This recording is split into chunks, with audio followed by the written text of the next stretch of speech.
This is ortho para director, ठीक है।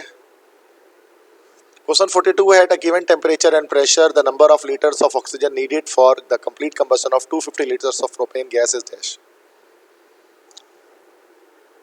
कह रहे गिवन टेम्परेचर प्रेशर पर, तो ये तो हमारे पास बेटा न्यूमेरिकल आ गया।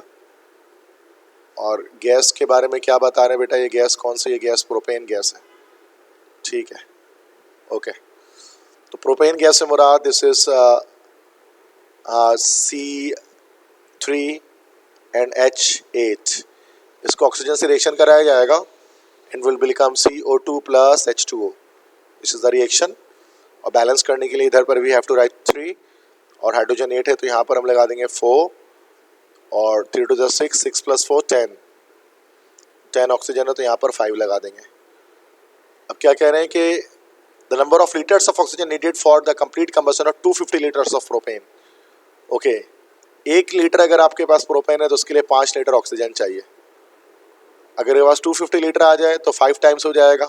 अब 250 को 5 टाइम करेंगे तो 4 टाइम 1000, 1250 हो जाएगा लीटर, ये तो 1250 लीटर, ये हमारा डी ऑप्शन इस पर करेक्ट हो जाएगा, 1250, ठीक है। तो मैंने इसको सॉल्व भी कर दिया, आप देख लें किस तरह से सॉल्व हो रहा है ये। उसके क्वेश्चन 43 है, the WHO recommended pH range for drinking water, ये सेकेंडरी के न्यू बुक्स है, ठीक है, एनवायरमेंटल केमिस्ट्री जो हमारा चैप्टर था। तो WHO के मुताबिक जो ड्रिंकिंग वाटर का जो pH है वो 6.5 से 8.5 के इन बिटवीन होना चाहिए, ये ऑप्शन।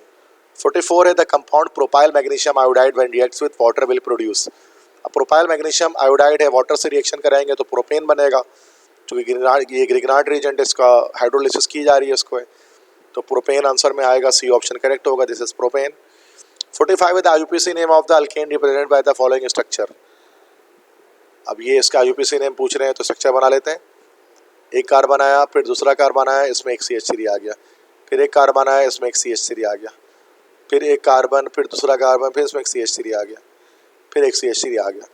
नंबरिंग हम कर लेंगे, लेफ्ट साइड से कर लेते हैं, 1 2 3 4 5, ये हो जाएगा 2, 3, 5 tri methyl hexane, 2 3 5 tri methyl hexane, C option बेटा इसका करेक्ट है, ठीक है। तो देख लें इस तरह से स्ट्रक्चर बनेगा, इस तरह से नाम आ गया इसका। क्वेश्चन 46 है, the number of moles of ions formed when 1 mole of sodium phosphate dissociated in water, कितने आइंस बनेंगे जब सोडियम फॉस्फेट को पानी में डाला जाएगा। अब देखो Na3PO4, इसको पानी में डालेंगे तो 3 तो सोडियम आयन बन जाएगा हमारे पास और 1 फॉस्फेट आयन हमारे पास आएगा, तो 3 और 1 4 आयन टोटल हमारे पास बनेंगे, डी ऑप्शन आ जाएगा 4, ठीक है। 47 है, the formula weight express in gram of 1 mole of this are dash.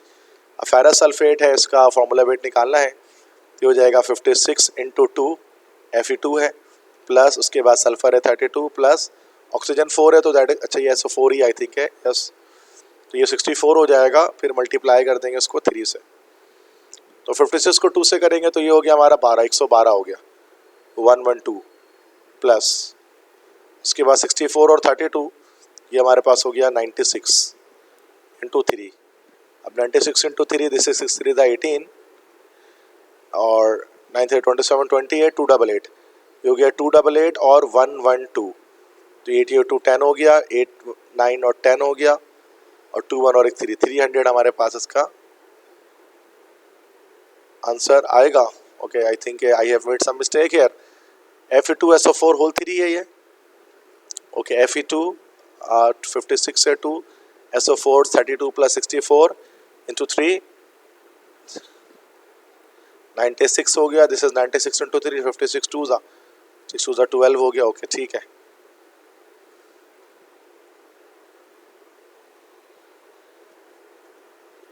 ठीक है, 96 × 3, 6 3 18, 9 9 3 27 28, 288 और 288 और प्लस 112 करेंगे इसमें, 8 + 2 10, सॉरी 400 है ना, इसको मैंने 4 नहीं किया, सॉरी, 400 आएगा, सी ऑप्शन, ठीक है। इसके बाद क्वेश्चन 48 है, it has been experimentally determined that in a molecule of water the bond angle between the 2 hydrogen atoms which are attached to a single oxygen atom is close to which of the following। तो जो bond angle होता है आप जानते हैं कि कह रहे हैं कि HOH के बीच में जो ये बॉन्ड एंगल हम बनाते हैं तो ये हमारे पास 104.5 डिग्री का होता है, तो close to this is 105 degrees, D option. 49 है the molecule ammonia has dash shape. तो अमोनिया का शेप असल में अगर हम लोन पेयर को भी ले लें तो टेट्राहेड्रल है, लोन पेयर को छोड़ दो तो पैरामिडल है, सी ऑप्शन। 50 है the general formula for esters में भी रिप्रेजेंटेड है, सो ये RCOOR होता है, ए ऑप्शन।